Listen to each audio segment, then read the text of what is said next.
හරි අපි බලමු කොහොමද QR කෝඩ් එකක් හදාගන්නේ කියලා පෙට්‍රල් ගහගන්න. හරිම ලේසි. ෆෝන් එක යන්න Google එකට ගිහිල්ලා ගහගන්න https://2.2 ඊට පස්සේ ගහගන්න fuelpass.gov.lk කියලා. ඒක දීලා ඊට පස්සේ ඒක සර්ච් කරගන්න. සර්ච් කරගත්තට පස්සේ ඔයාලා මෙන්න මේ වගේ වෙබ්සයිට් එකකට වැටේ. ඉතින් අලුතෙන්ම හදනවා නම් vehicle registration කියන එක දෙන්න. ඒ දීලා අපි identity number ඉල්ලනවා නැත්නම් ඇඳුම් පතංග නැත්නම් රියදුරුවන් කරේ මොකක් හරි තෝරලා දීලා ඊළඟට අපේ මොබයිල් නම්බර් එක ගහන්න ඕනි. ඊළඟට මොබයිල් නම්බර් එක දුන්නට පස්සේ ඒකට අංක 6ක OTP එකක් යනවා. ඊළඟට අපේ අංක 6ක OTP එක ගහගෙන ඊට පස්සේ ඒක වෙරිෆයි කරගන්න ඕනේ. අංක 6 දීලා ඒක වෙරිෆයි කරගත්තා පස්සේ අපි මුල් නමයි ලාස්ට් නමයි අපේ ඇඩ්‍රස් එකයි ඉල්ලනවා. එතකොට ඒ තුන හරියට දී ගන්න.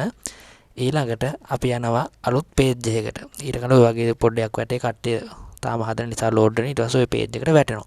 වැටුනම ඔතන වාහනේ vehicle number කියලා එක number plate එක. ඊට පස්සේ වාහනේ වර්ගය ඊළඟ type එකට chassis number ඉල්ලන එක දුම් වාර්තාවෙන් හදලා මොකෙන් හරි ඔයාලට ගන්න පුළුවන්. ඊළඟට dieselද petrolද කියලා තෝරලා ඊට පස්සේ register කරන්න තියෙන්නේ. හරිද? register කරාට පස්සේ ඔය විදිහට වැටෙනවා. මම දැනටවත් හදලා දින නිසා හදලා නැත්තම් QR එකක් ඔයාලට පෙන්නයි. ඒක දීලා ඔයාලට petrol ගහ ගන්න පුළුවන්. ඉතින් ඔන්න ඔය විදිහට තමයි QR එක සරලවම හදාගන්නේ.